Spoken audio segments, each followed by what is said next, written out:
Masa kekhalifahan Sayyidina Ali bin Abi Thalib begitu banyak sekali kemelut politik dan pertentangan antar umat Islam. Sampai suatu ketika ada seseorang yang mendatangi Ali bin Abi Thalib dengan nada yang cukup keras menyampaikan protes. "Wahai Ali, zaman Abu Bakar begitu baik dan damai, zaman Umar kemajuan begitu melesat.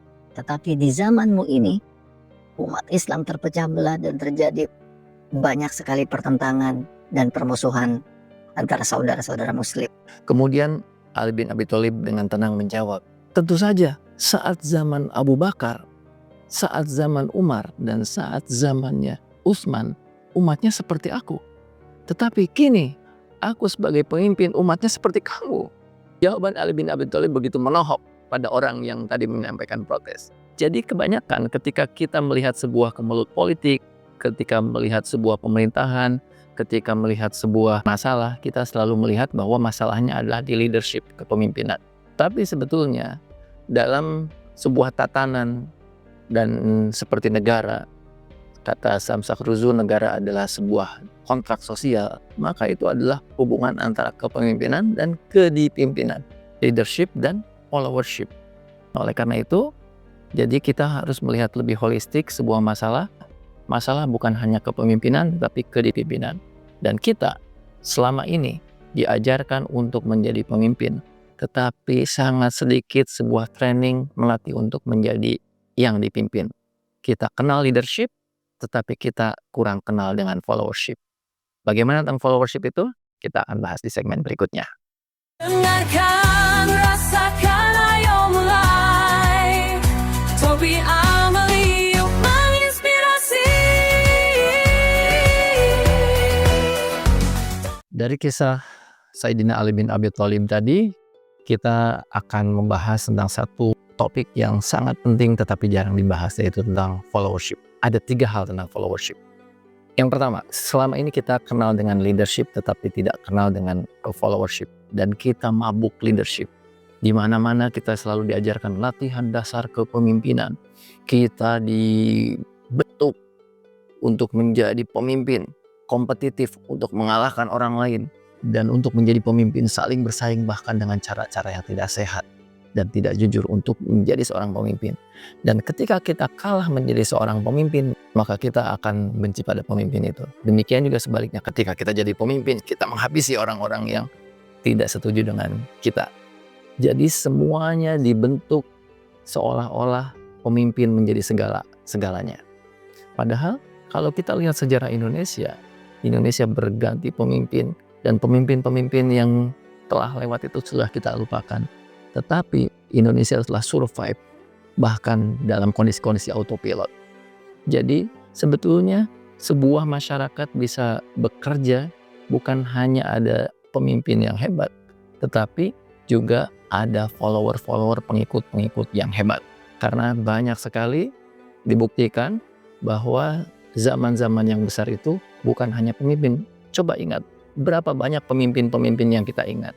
Kebanyakan pemimpin-pemimpin adalah orang-orang yang datang dan pergi, namanya diingat lalu dilupakan. Berapa nama-nama pemimpin-pemimpin dunia yang kita ingat dalam sejarah? Berapa nama menteri yang kita ingat dalam sejarah di Indonesia? Nama-nama itu akan kita lupakan. Berapa yang kita ingat dari bupati, gubernur, wali kota yang kita ingat? Sedikit sekali. Mereka datang dan pergi. Tetapi orang-orang yang muncul dari masyarakat, dari grassroots, pahlawan-pahlawan kecil yang tidak punya otoritas kepemimpinan formal, tetapi mereka tetap dikenang sebagai pahlawan. Sehingga pemimpin bukan segalanya. Kita bisa menjadi orang yang dipimpin tetapi memberikan kontribusi. Kita tidak punya otoritas tapi kita bisa memiliki influence. Ya, karena sebetulnya kepemimpinan, pemimpin itu tidak ditentukan oleh hebat, pintar. Banyak sekali pemimpin-pemimpin yang tidak pintar, tidak hebat, tetapi oleh Allah diberikan sebuah musibah menjadi pemimpin. Maka banyak sekali pemimpin itu yang Allah muliakan, kemudian Allah turunkan dan Allah hinakan. Tetapi kedipimpinan, kita yang dipimpin selalu dipimpin. Dan tanpa kita diberi otoritas kepemimpinan, kita bisa menjadi pemimpin bagi diri sendiri, pemimpin keluarga, pemimpin komunitas. Walaupun kita tidak punya otoritas, kita punya influence. Oleh karena itu, di poin pertama ini, kita belajar sebetulnya kepemimpinan bukan segalanya, tetapi kedipimpinan pasti kita akan mengalami. Tidak semua orang punya kesempatan untuk menjadi pemimpin, tetapi semua orang pasti mengalami menjadi seorang yang dipimpin. Ada sebuah eksperimen yang menarik sekali oleh Derek Schieffer kalau tidak salah. Dia melakukan sebuah eksperimen di sebuah taman di mana di situ orang-orang sedang ngumpul, sedang santai-santai. Kemudian si orang yang bereksperimen itu dia hanya pakai celana pendek. Ya, kemudian dia joget-joget, terus joget-joget sampai orang itu melihat, ngapain dia kayak orang gila. Tapi dia terus joget aja, terus joget gitu. Kemudian lama-lama mungkin sekitar 3 atau sampai 5 menit orang bengong gitu. Ternyata ada satu orang yang ikut joget gitu. Kemudian ikut joget gitu. Kemudian yang lain agak berpikir juga, oh ada yang ikut ya. Kemudian ternyata ada orang yang ketiga join juga. Akhirnya sekarang ada 3 orang yang joget. Dan setelah itu ada 3 orang lagi, bahkan sampai 10 orang, 15 orang, dan semakin cepat. Akhirnya semuanya menjadi ikut joget. Pada menit-menit pertama, pada detik-detik pertama, orang gilanya cuma 1, yang lainnya nonton. Tapi pada menit ke-20, yang hanya nonton tidak ikut, itulah orang gilanya. Jadi berubah. Ini adalah sebuah eksperimen yang namanya eksperimen the first followers. Yaitu pengikut pertama. Jadi kalau kita lihat, pertama yang jogetnya itu tidak ada pengikutnya, dia seorang pemimpin yang tidak berarti. Karena tidak punya pengikut. Tetapi karena konsisten, maka dia mendapatkan first followers. First follower itu followernya pertama. Yang membuat follower kedua menjadi berpikir ulang, kayaknya asik juga kalau ikut. Semakin banyak, maka follower-follower berikutnya menjadi punya beban yang lebih rendah untuk join. Nggak apa-apa join, udah banyak ini. Tetapi yang paling besar bebannya adalah pengikut pertama, pengikut kedua, pengikut ketiga. Mereka lah yang disebut dengan first followers. Dan gerakan ini seolah-olah pemimpinnya yang jago ya. Tetapi bayangkan kalau tidak ada pengikut pertama, pengikut kedua, apakah berikutnya ada pengikut-pengikutnya? Sebetulnya yang keren itu adalah pengikut pertama keduanya. Saya di Peace Generation bersama Eric Rincon, kita sebagai foundersnya. Tetapi bayangkan kalau tidak ada pengikut pertama, pengikut kedua, mungkin tidak akan ada pengikut ke-100, ke-200. Dan demikian juga dalam semua sejarah para pemimpin selalu ada tipping point di mana pengikut-pengikutnya itu akan membawa pengikut-pengikut yang lain. Sehingga kalau dalam kepemimpinan kita selalu mengingat siapa pemimpinnya. Padahal yang harus kita ingat juga siapa the first followersnya. Sebuah produk ada penciptanya, tetapi kalau tidak ada pembeli pertama, early adopters, orang yang berani mengambil risiko untuk membeli produk itu padahal belum ada yang beli produk itu, maka tidak akan ada yang beli yang berikut-berikutnya. Maka first adopters ini selalu menentukan apakah produknya itu sukses atau tidak. Makanya sebuah produk selalu mengendorse orang-orang yang punya influence, ayo dong pakai. Kemudian karena dia akan menginfluence orang lain untuk menggunakan produk-produk berikutnya. Jadi kalau kita melihat sebuah produk itu keren, kita melihat pembuatnya itu keren, sebetulnya yang tidak kalah keren adalah first adopter, yang adalah first user atau first followers. Sehingga di sini kita bisa belajar di poin kedua ini bahwa first adopters atau first followers itu menentukan juga sebuah kepemimpinan dan kedipimpinan. Dalam sejarah Islam pun kita mengenal Nabi Muhammad sebagai sosok yang suri tauladan. Tetapi bayangkan seandainya Nabi Muhammad tidak ada orang-orang di sekitarnya, tidak ada first followersnya. Bayangkan bagaimana Nabi Muhammad struggle di Mekah selama 13 tahun hanya dengan kurang lebih sekitar 70 pengikut utamanya selain beberapa pengikut yang lain. Dan dari 70 itu kita bisa mengecilkan lagi ada beberapa orang yang betul-betul berpengaruh. Contohnya adalah Abu Bakar. Abu Bakar adalah seorang saudagar yang punya pengaruh besar. Sejak masih muda sudah berdagang dengan Nabi Muhammad. Dan Nabi Muhammad tahu kredibilitasnya. Dan Abu Bakar tahu persis kredibilitas Nabi Muhammad karena sering melakukan perjalanan dagang ke Syam ketika usia mereka belasan. Ketika Nabi Muhammad mendeklarasikan sebagai seorang Rasulullah mendapatkan wahyu, maka Abu Bakar langsung bersyahadat. Makanya disebutnya Abu Bakar. Bakar itu adalah yang tanginas, yang selalu lebih awal. Dan Siddiq yang membenarkan dengan cepat, nggak banyak mikir. Itu first followers. Abu Bakar ini punya kekuatan ekonomi dari keluarga yang terpandang, maka dia menjadi first followers yang punya influence kepada yang lain. Ya, Abu Bakar nanti yang membebaskan Bilal, karena Bilal itu adalah seorang budak, dibebaskan, dimerdekakan oleh Abu Bakar. Banyak sekali. Kemudian Siti Khadijah dari kalangan perempuan. Dia adalah seorang saudagar perempuan yang dihormati dan sangat kaya raya sehingga orang-orang lain memandang. Dan beberapa pengikut-pengikut awal yang mereka itu menjadi tameng pertama buat perjuangan Islam. Bayangkan, kita tidak bisa membayangkan ya bagaimana perjuangan Nabi Muhammad sebagai seorang Rasulullah tanpa first followers. Demikian juga Nabi Isa punya 12 murid yang namanya Al-Hawariyun. Dan mereka adalah murid-murid setia yang menjadi benteng dan menjadi frontier, menjadi garda terdepan untuk dakwahnya Nabi Isa. Kalau kita melihat semua pemimpin-pemimpin itu mereka punya first followers. Kiai Haji Ahmad Dahlan punya Kiai Sujak yang menjadi muridnya dan itu menjadi frontier, menjadi garda terdepan untuk dakwah di awal-awal perjuangannya. Hos Cokroaminoto, seorang pejuang di awal-awal pra kemerdekaan, itu yang melahirkan the first followers. Di sana ada Agus Salim, ada Soekarno, dan ada banyak orang-orang yang kemudian nanti mendirikan negara Indonesia. Jadi as-sabiqunal awwalun atau first adapters adalah followers, adalah pengikut. Tetapi pengikut bukan sembarang pengikut, bukan followers sembarang followers, tapi followers yang mengambil risiko. Karena menjadi seorang first followers itu perlu mengambil risiko. Ya, karena dia melakukan pilihan sesuatu yang belum banyak orang pilih. Ketika kita menggunakan misalnya sekarang mobil listrik, ketika orang belum banyak menggunakan mobil listrik, itu adalah mengambil risiko gimana nanti ngisi energinya, ngecasnya dan lain-lain. Tetapi oke, karena saya komit, maka saya membeli ini dengan risiko-risikonya. First adapters as-sabiqunal awwalun selalu memiliki risiko. Ya, oleh karena itu kualitas first followers itu sedikit di bawah leadersnya. Jadi antara leaders dan first followers, yang first followers itu adalah followers, itu sebetulnya nilainya tidak jauh. Oleh karena itu di sini di poin ketiga ini kita makin yakin bahwa menjadi follower itu sesuatu yang tidak kurang mulia dari seorang leaders.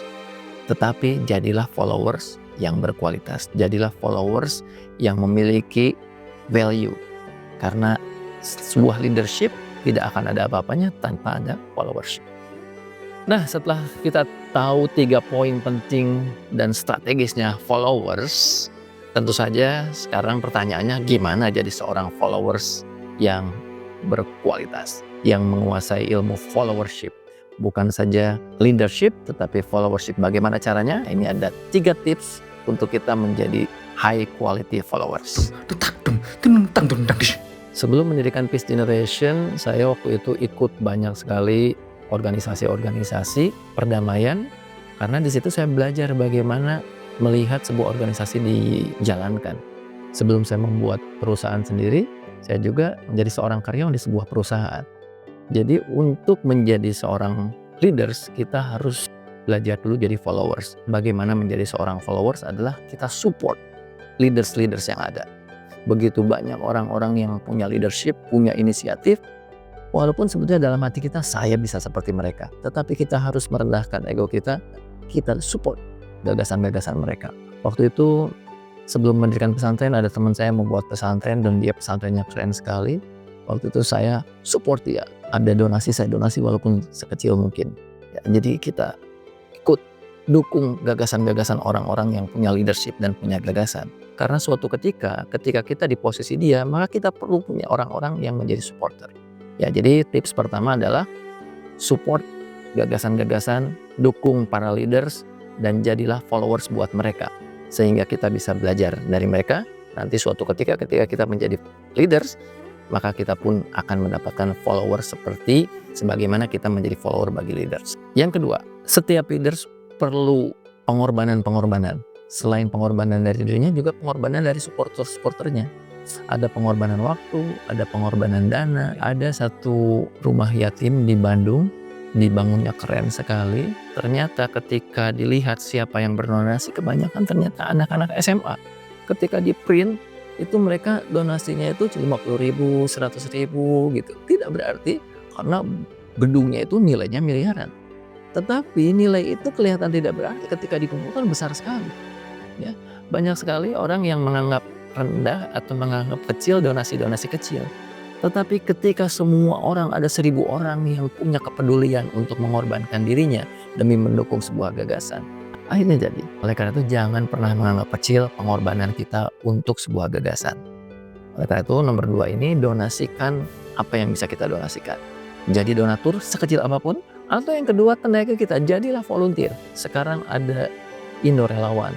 Kemudian ada banyak platform-platform yang memungkinkan kita untuk mendukung gagasan-gagasan dengan tenaga kita dan waktu kita atau pikiran kita. Secara online bahkan kita bisa membantu sebuah organisasi kecil yang leadersnya mungkin ada di kampung atau di luar Jawa. Kita punya keahlian dalam desain misalnya, kita bantu dia. Ya. Waktu itu saya pernah membantu sebuah masjid ketika di Amerika, yang masjid itu tidak punya fotografer dan videografer. Saya punya kemampuan itu walaupun tidak expert amat. Tapi saya ingin mendonasikan bukan uang tetapi waktu dan tenaga. Jadi volunteer. Suatu ketika kita menjadi leader, maka kita akan mendapatkan hal yang sama. Alam semesta akan mengirimkan orang-orang baik yang akan menjadi volunteer bagi kita. Tips yang ketiga, setiap movement, setiap leaders mereka memerlukan refleksi, feedback, dan cermin dari followersnya. Banyak sekali pemimpin-pemimpin yang hancur karena followers yang mereka menjilat dan terlalu banyak memuji. Rasulullah pernah bersabda bahwa umat-umat terdahulu banyak yang hancur gara-gara pujian. Ada sebuah sabdanya, ketika ada seorang yang memuji maka taburilah pasir. Dulu saya tidak paham apa maksudnya. Tapi itu ada sebuah pertanda bahwa banyak sekali orang-orang yang di atas angin punya leadership, kemudian punya followers, tapi followersnya betul-betul followers yang itu hanya mendukung bahkan menjilat dan tidak memberikan feedback yang positif, padahal tidak ada leadership yang sempurna.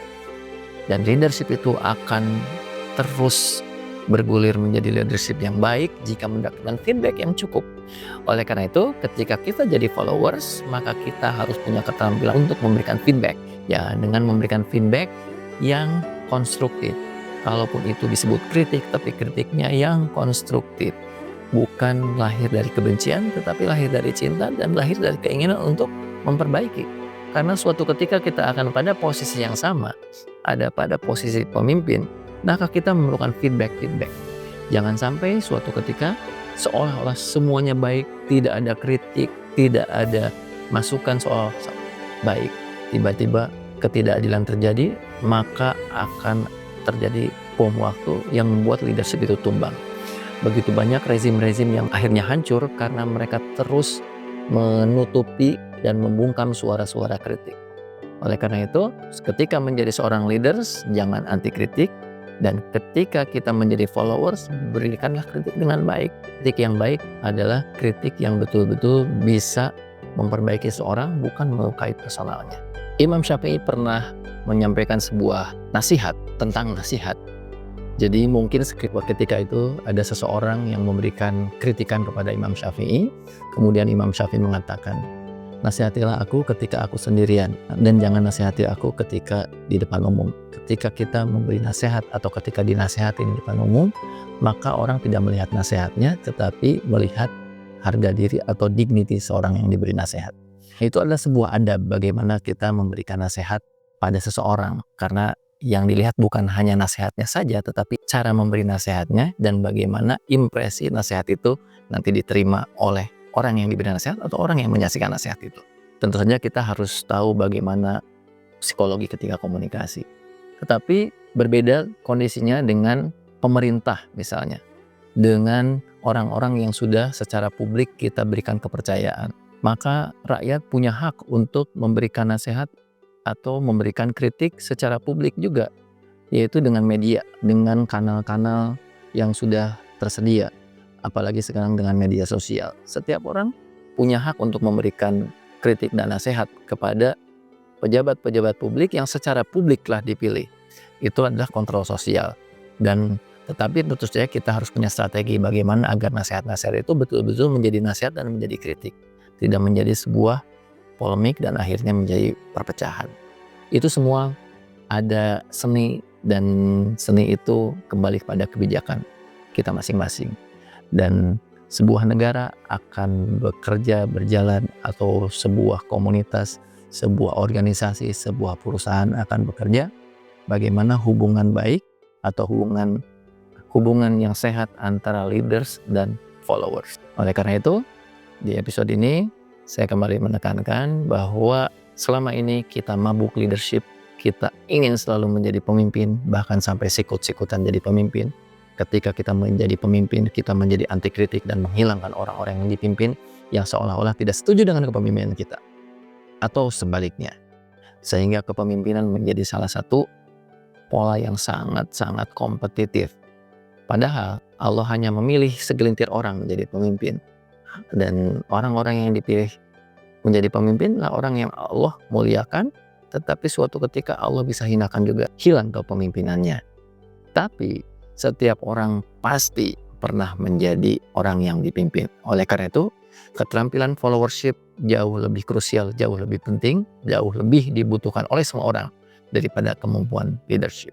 Silahkan tulis di kolom komentar kira-kira pengalaman Anda sebagai leaders bagaimana, dan pengalaman jadi followers bagaimana. Mungkin di organisasi, ya mungkin di RT, di mana saja. Sewaktu saya jadi leader seperti apa, dan waktu jadi follower seperti apa. Sehingga kita tahu pemirsa di sini adalah calon leaders yang keren, tetapi adalah followers-followers yang hebat. Demikian, terima kasih. Sampai jumpa di episode berikutnya.